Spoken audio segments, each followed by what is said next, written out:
Hey guys, still here and welcome to Surviving Mars. This is a new game for the channel. It is, however, not exactly a new game, as the game is, I think, from last year, 2018.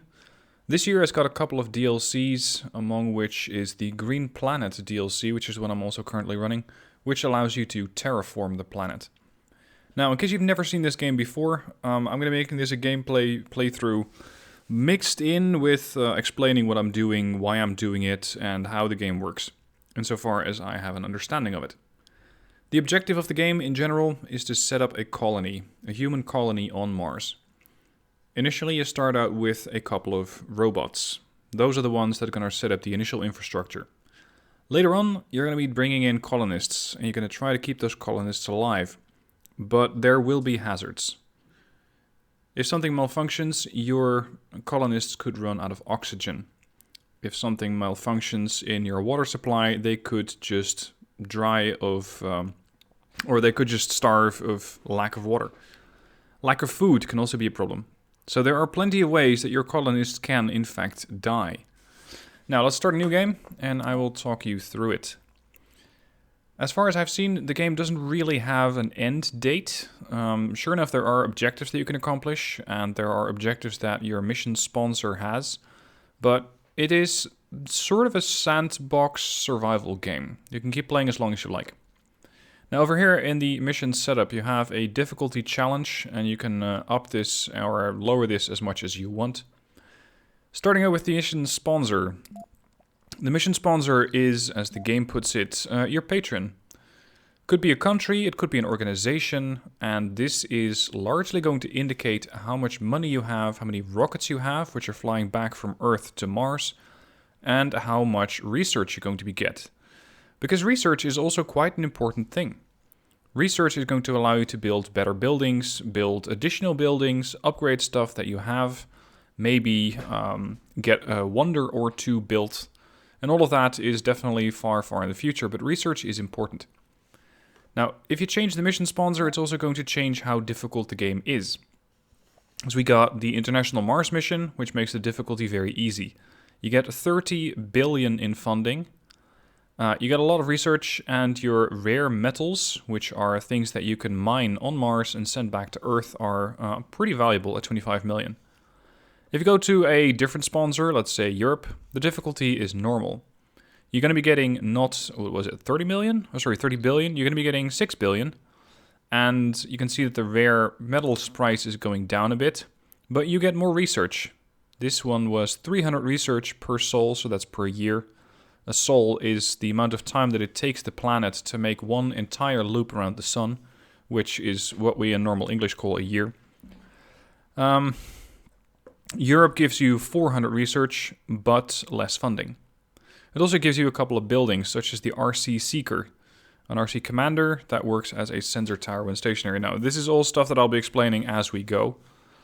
What I want to try and do in this particular playthrough is terraform the planet. I'm going to be using the Terraforming initiative. The difficulty is normal, you get about 8 billion in funds, and yes, that can go pretty quick. Rare rare metals price is quite high, 24 million per element that you ship. All terraforming techs are 50% cheaper. Now, in case you don't know the term terraforming, it's basically a fancy term for making the planet survivable for humans. Terraforming quite literally means changing the form or changing the environment form. So in the case of Mars, this would require raising the temperature, making the atmosphere more livable, and all sorts of stuff that are going to make the planet just, well, human-friendly, which currently it really isn't. This is going to give me a bonus to all terraforming techs of 50%. They're going to be a whole lot cheaper. Forestation plants do not require power, so eventually I can be setting up forests on Mars, believe it or not. I can import RC dozers from the start. Now, RC dozers allow you to change the map shape. Again, I'll explain this as we go. You get a bonus tech, which is Martian vegetation, and you can immediately start planting trees. Or, well, maybe not so much trees, but at the very least, you're going to be unlocking, or you're going to be placing down the very early form of plant life. And you're going to be getting interplanetary projects. So that unlocks the terraforming special projects. Again, quite a few things in here that you might not recognize, but I'll explain it as we go. You also get a commander profile. This is a bonus that you can use in certain events that are going to be happening on the colony. And every different perk gets you something else. For example, you got the Oligarch, which increases field production and gets you the Arcology bonus tech, which is something that unlocks for additional colonists. You could be a politician, gains more funding, and you could get Martian patents, which is something that you do on Mars. It's just additional research, and that way you can transform research into cash.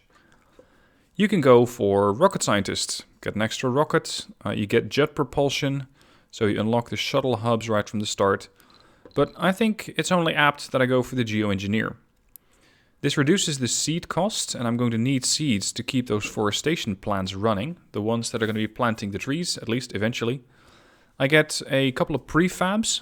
Now, prefabs are buildings that you can get shipped in from Earth. You can basically consider this an IKEA building, or a building in IKEA shape. Some assembly required, but at least you don't need to research all the requirements. I also get another bonus tech, which is designed forestation. Newly grown forests have a chance to spawn vistas and research sites. I think this stacks quite nicely with the other perk that I already have, the Terraforming Initiative, and I can set up a logo of my own choosing. I think this logo is actually quite nice, but you have quite a few different options. Europe, International Mars Mission, India, Space Communism, if you really want to. We got the Biorobot, Don't Panic. There are quite a few, but again, I think the Terraforming Initiative for this one is going to be the most interesting one. You get mysteries. These are storylines. I haven't seen them all yet. I have only encountered Metatron. This was quite hard. We'll just have to see what exactly pops up. And if I'm going to leave this at random, you never quite know what is going to come by. Then you got rival colonies. You're not going to Mars alone. You're going to Mars with a couple of colonies or a couple of rivals who are also going to be setting colonies, and they will be competing for milestones, which get you more points, and planetary anomalies, which give you various bonuses. Again, more as we play. I'm going to leave that at 3, which is the maximum. Set up 3 rival colonies and leave them all at random. And then you have game rules. Select the game rules you want to activate for this playthrough. These are rules that can make it easier, such as easy research, add 3,000 research points per sol, so per year, and reveal all technologies, so you can immediately research everything. These are some of the texts or some of the game rules that make it easier. There are also some that make it harder, like Armageddon. Meteor rating set to a new max level for all locations on Mars, so the chance that you're going to be hit by a meteor are far, far greater. Now, I don't want to be adding too many. I think inflation could be interesting to make sure that the import prices are going to increase over time. So that if I want to import something from Earth, it is going to cost me more and more and more. Long ride, rocket travel times is 3 times longer. That's pretty tricky. We got the Rebel Yell. Colonists periodically become renegades, which means that they're going to be criminals. You got the last arc. You can call in a passenger rocket only once. No, thank you.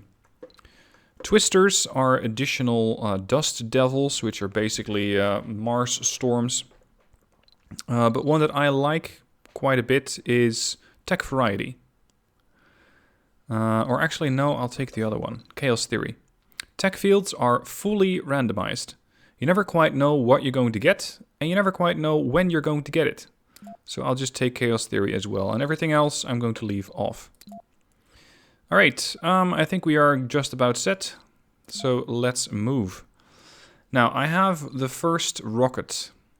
This is the Caladrius 1, which of course I'm going to be naming not the Caladrius 1, but the Stealth 1.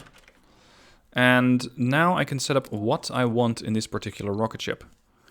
I can get the prefab buildings, again, some assembly required, and I can get a drone hub, which controls all the drones which are going to be building the structures, a moist vaporator, which is a fancy word for something that creates water from the atmosphere, and water can then be put into a fuel refinery and create fuel. And that is going to be able to refuel the ship on Mars and send it back. I think 2 Stirling generators might be a bit much. These generate power, very useful, but I would rather actually have a moisture vaporator so that I can immediately start producing additional fuel for my rockets. Because I don't know exactly how many rockets I get on this playthrough. I haven't played this sponsor yet. I'm going to bring 1 dozer. A dozer is there to help with landscaping, so to make the surface of Mars a little easier to work with. I only have 2 drones. That's a really low amount. I'll take 5. We got polymers, machine parts, electronics, and some orbital probes. And these are basically the resources that you use throughout the campaign or throughout the colony. These are the higher tech resources, polymers, machine parts, and electronics. Concrete, metal, these are the things that you can find on Mars. These are not. These require refining. Food I don't require because I'm just sending a bunch of robots over. And I think actually I don't quite need the RC dozer just yet. I would actually rather have an RC commander because these come with a couple of drones and can build on any position that I want. Alright, now where do we land? Every landing spot has different challenges and different resources. I just click random spot on the map here. This is quite a high threat level. You get 3 out of 4 risk of dust devils. These are contaminated buildings. They may malfunction. Dust storms. These are quite annoying because they shut down your moisture vaporators, so the things that make water, and your moxies, which are the ones that make oxygen. Low chance of meteors, low chance of cold waves. Cold waves are basically, it gets really, really cold and some buildings can freeze. And of course it also freezes water towers. So that means that any water supply is going to have to not malfunction because my stored water is foobar. I wouldn't be using that.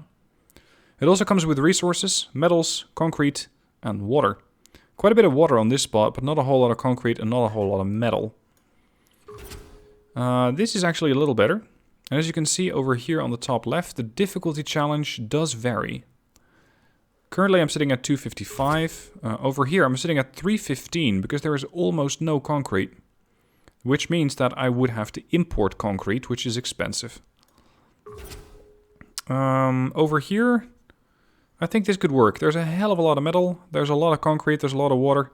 Dust storms will be annoying. And cold waves are possible, but dust devils and meteors not so much. And then again, you could also hit random, and the game is just going to throw you down on a random spot, or at least suggest a random spot, and you can select whether you accept it or not. And again, the difficulty changes with every particular spot or every different spot, because sometimes you get a whole lot more resources and you get very little threats, and vice versa.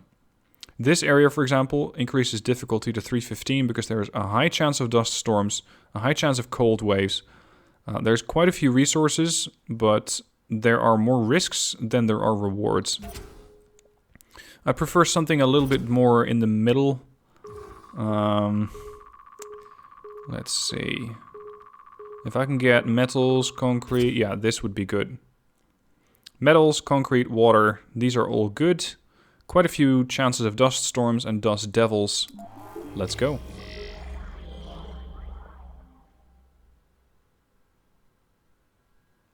Now, this playthrough is more or less inspired by a series that I was watching on Netflix lately, which is called Mars. It is not just a document or a docudrama of sorts. It is a series that very much tells you a story of how the colonization of Mars could happen. And it's a documentary slash... yeah, on the one hand it's a documentary because you actually get interviews with some famous people and people who really know their stuff. On the other hand, you get to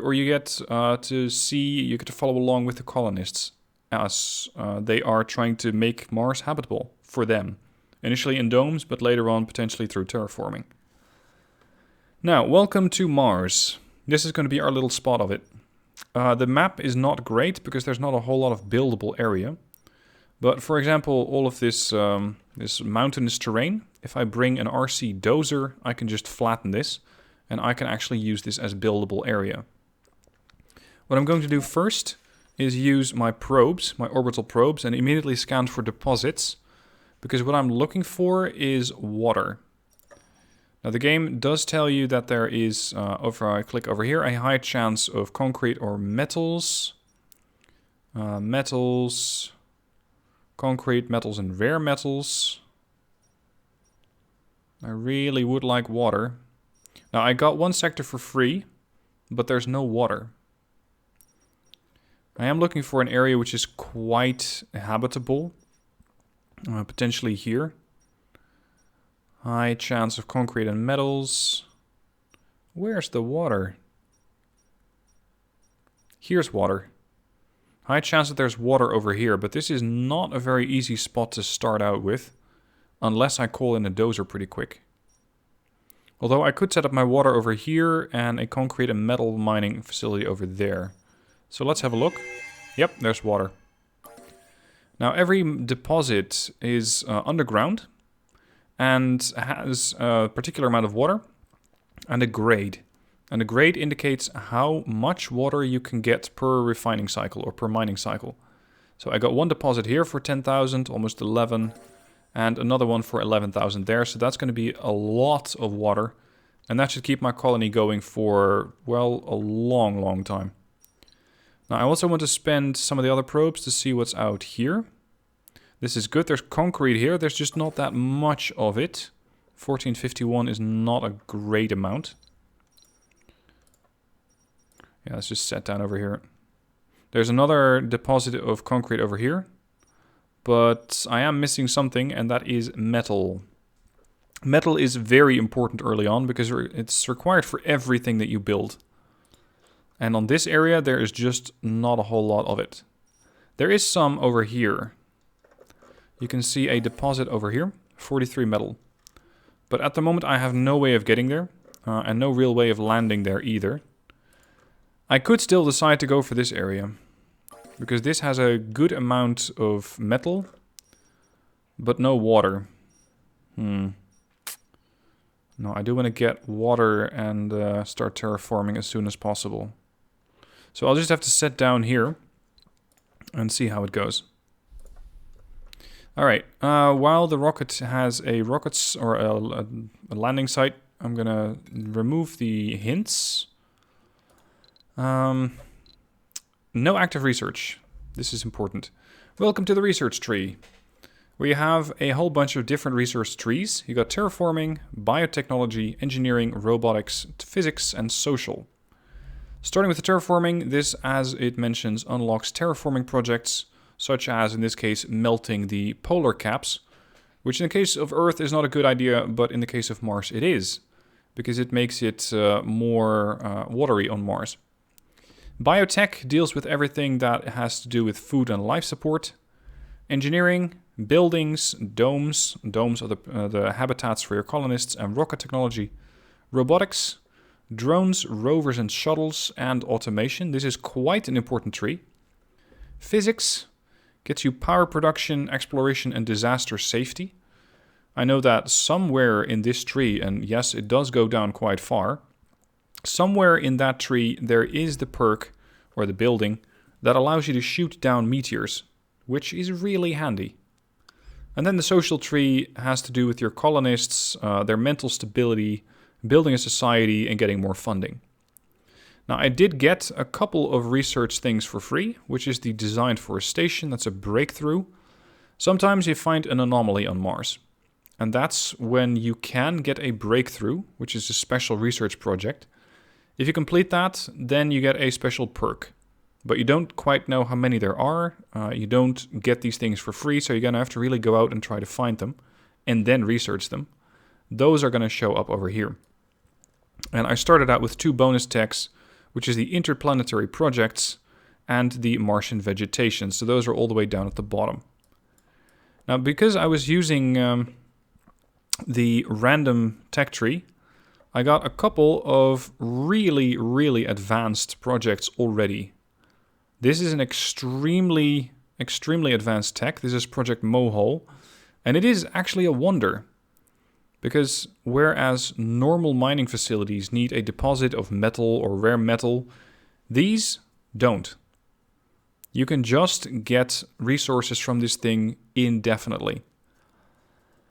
They are expensive. Really expensive. That is 400 concrete, 100 metal, and 300 machine parts. That's a lot, and that's something that I'm not going to be getting anytime soon.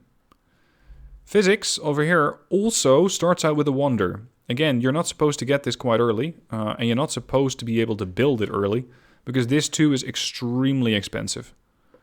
In social, I can get a one-time grant of another billion in funds.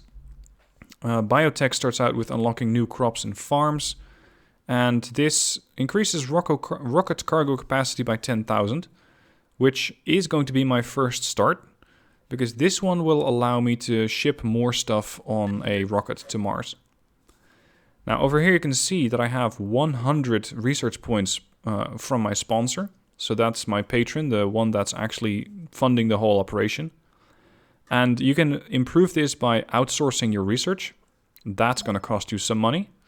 Do you want to outsource your research? You can do 1,000 research points for 200, spread out over the next 5 sols, so the next 5 years, or even 5,000 points of research for 1 billion over the next 5 years. You also have research buildings, and you have genius colonists. These guys are rare. But once you have them, they're going to be speeding up your research quite a lot. Yes, I know that I have done that. That is fine. Let's just start.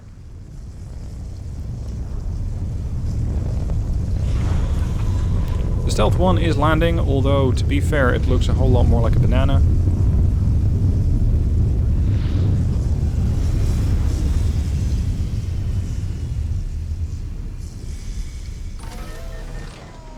Hatch is opened, and here we go.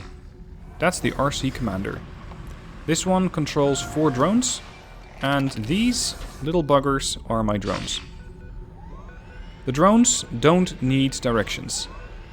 The drones have their own directions that they're gathering from either a drone controller, such as the RC Commander, or even a rocket. These things can also command drones. The drones are your workforce, up until the point where you get colonists, but even then your drones are far more important than anything else, because the drones are the ones that actually get the work done. They get the buildings built, they get the buildings maintained, and there are just so many of them that they're very easy to manage. Anyway, I need to get to work. I need to start building some stuff. You get a whole lot of information on this screen that I haven't quite covered. You got a lot of different buildings, and I will be going over these as I start building them. Infrastructure, power supply, production, life support, storages, domes. These are the ones that actually house your colonists in the future. You get homes. These are going inside of the domes. Dome services. People want to get some sort of comfort on Mars too, so why not set up a bar and a casino? We got decorations. These are not sheerly decorations because they also allow, for example, relaxation, exercise, and playing, which are needs that your colonists are going to have. You can set up outside decorations. They, as far as I have been able to tell, don't do anything. They're just a sort of watch my colony thing. And then you have landscaping. This is where you're allowed to flatten areas. For example, in my case, I would flatten this area to get a bit more buildable area. And finally, you have terraforming. And this is where I got a couple of free buildings. These are the prefabs, as they call them. The IKEA some assembly required buildings in the form of the forestation plant and the GHG factory. These increase the terraforming, or increase the temperature on Mars. And these increase the amount of vegetation on Mars, albeit very slowly. Because this goes up by 0.01% per year per building. This goes a hell of a lot faster at 0.25% per year, but this increases temperature. And all of these have different perks. Now up here you also see how much cash I have, how much funding, how much research am I getting and what am I researching, how are my basic necessities, how much power am I generating, how much life support do I have, How much do I have in the sense of metals? What do I have for concrete? What do I have for food? Rare metals, polymers, machine parts, fuel, electronics. How many seeds do I have? And you need seeds if you want to start planting additional stuff on Mars. How much waste rock do I have? Now, if you're mining stuff, for example, from concrete deposits, you're going to be getting, or you're going to be generating waste rock. It's just waste products, and you need to store these somewhere. I have 9 drones, I have 0 colonists, I have 0 homes, and I have 0 jobs. So that's, in fast overview, what you have up here. What I want to do this episode is set up some basic power supply. And what I got from Earth is a Stirling generator. These things always generate power. Come hell or high water, they just continue to generate power. I'm going to set one of those up. And I'm going to set up a sensor tower. These are allowed, or these allow you to start scanning areas of the map faster. I want to be seeing what is in these sectors. And especially these, because I can access these. Whereas this higher area, I cannot get to. It is simply too tall for a rover to drive up to. And yes, eventually you can build a ramp or a tunnel to get over there, but for the moment it is just not possible. So I want a Stirling generator. I also want a sensor tower to speed up my scanning speed. I want to get a water vaporator, which is something that I packed from Earth. Produces water directly from the atmosphere. And something else that I would like is a fuel refinery. And this is something else that I packed from Earth. For the moment I'm going to keep these things quite close together so as not to waste too many metals on other items. You do need to tie them together. And that, for starters, goes with power. I think I'm going to run into trouble right away because I don't have any metals. And I need to set up pipes between these structures. Alright. Now immediately I'm going to call in an additional rocket, a resupply. I have only 2 rockets. One is on Mars, one is on Earth. I want another cargo rocket. And especially I want an RC Explorer, which is capable of analyzing anomalies on Mars. But keep in mind that these things cost me money. One RC Explorer costs me 400 million out of a potential 5.5 billion. This money does not go up. It does go up if you start shipping products back from Mars to Earth, but until you do that, you simply won't have anything. I also want an RC transport to be gathering materials such as metals from elsewhere on the planet. I might need a couple of metals early on, because I'm not generating any of my own at the moment. I don't really need additional drones yet. And aside from that, I think I don't really need anything. Yeah, maybe a drone hub. I still have a cargo capacity of another 5,000. An RC dozer apparently doesn't fit. Although I kind of do want one. Yeah, and that's all my cargo capacity. And this is the Stealth 2 launch. Now the drones are immediately building these structures because they don't need resources, considering that they came as prefabs. This thing, however, requires a power line to the other facilities, and for that I require metal. And I don't have any. So, unfortunately, I cannot do anything until I get metal. And that's why I'm trying to scan these sectors and hope that there's metal. This sector apparently does have a high chance of it. The other one, potentially as well. This one, unknown. Unexplored. So right now, I'll just have to wait for the second rocket to come in, the Stealth 2. And just hope that I can get metals quickly. Because until that happens, not much is going on. Now something else that I can show you at the end of the episode here is the Milestones. Milestones get you additional research rewards. So I immediately got the Find Water on Mars achievement. And I got the Research a Breakthrough. Because I immediately got one from, I think, my sponsor. So I already achieved these 2 milestones. And that gives you a score.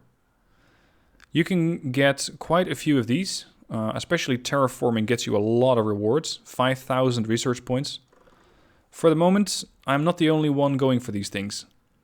My other colonists, or my other Mars expeditions, are also competing for these resources, or for these milestones. So if you don't speed things up enough, then the enemy, or the, well, it's not enemy, the rival colonies will try to get these as well. Something else that I have are, here my mission profile. I have a terraforming initiative sponsor, and they have some wishes. For example, they want 8 terraforming technologies researched, and that is going to get me another 100 research per sol, so per year. They also want 25% temperature research, or temperature progress. They want 35% overall terraforming progress. That's going to get me 10,000. They want 60% water terraforming progress, which is going to get me a new rocket. And they want me to build a capital city, which is going to get me 200 enthusiast applicants. More on that later. Now, it's just waiting until the Stealth 2 gets here with the required metals. And until it gets here, there is unfortunately not a whole lot that I can do. So let's go over some of the buildings, especially the early tech. The next thing that I want to set up, and that is something that I will require metal for, is a concrete extractor. These extract sulfurous-rich regolith. Regolith is Mars, Mars surface material, basically. And that's, well, it's not quite doing it justice, but that's the easiest way to explain it for the moment. They just mine concrete. And concrete then allows you to build, well, pretty much everything else. It's one of the basic building blocks. Power can also be created by solar panels. But keep in mind, solar panels don't work when it is night, as it is now. So at the moment, I would not be generating power. You can make sure that you still have power by building a power accumulator, which is just a fancy word for a big battery. Now we got a leap forward here. After the touchdown and the initial busy hours, you allow yourself a couple of hours to read the top secret big red folder which has been lying in your safe for a long time. The folder implies that one of our mission imperatives is to set up the infrastructure and industry required to construct, operate, and confirm the usefulness of an experimental device of epic proportions and wondrous effects. Constructing such a project on Earth is undesired, either because it poses too much danger. Right, so let's do it somewhere else. Or because it cannot be hidden from prying eyes. I can pick immediately any wonder, but it reveals the tech. It doesn't actually enable, or it doesn't research the tech yet. Now, I already have the microfusion and the Project Mohole because they happen to be right at the top of the tech tree, thanks to Chaos Theory, that modifier that I picked. So I'm going to go for Dream Reality. Reveals the tech, enabling the Project Morpheus. And that, I wonder exactly where it is in the tree. Ah, here it is. Dream Reality. Stimulates the development of new perks in adult colonists throughout the entire colony. So I now know where it is and I now can research it. You don't have to go top to bottom with the research projects, fortunately. Alright, let's wait till the Stealth 2 gets here. Drop off that material and gets at least some buildings operational.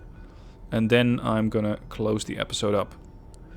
This is going to be quite a long series, I think, because there is a lot to explain about the game. There is a lot to do in the game. And stuff on Mars just takes time. Here's the Stealth 2. Now, as you can see down here, I'm already on Sol 2. Oh, sorry, it's not a year, is it? No, it's a day. No, that can't be true. Traveling to Mars in the best circumstances, on the top of my head, takes 8 months. So, this rocket cannot have gotten here in a day. But how exactly this passes, I don't exactly know. Anyway, my little drones are bringing metal from the new Stealth 2 rocket.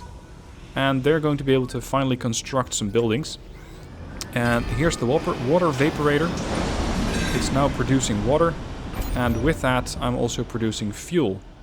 So I can get about 12 fuel production per sol. And these things take 50 fuel to return to Earth. So that's still quite a ways off. Anyway, with that, I'm going to end the episode. Lots and lots to do, lots to explain, but all of that in the future episode. Thank you for watching this one. I hope you enjoy it. I hope you join me for the ride on this Mars expedition. Be sure to subscribe if you haven't already, so that you don't miss the next episode. And if you have any questions, let me know down below in the comments, and I'll try to answer them as best as I can. Thank you for watching, hope you enjoyed, and I'll see you soon.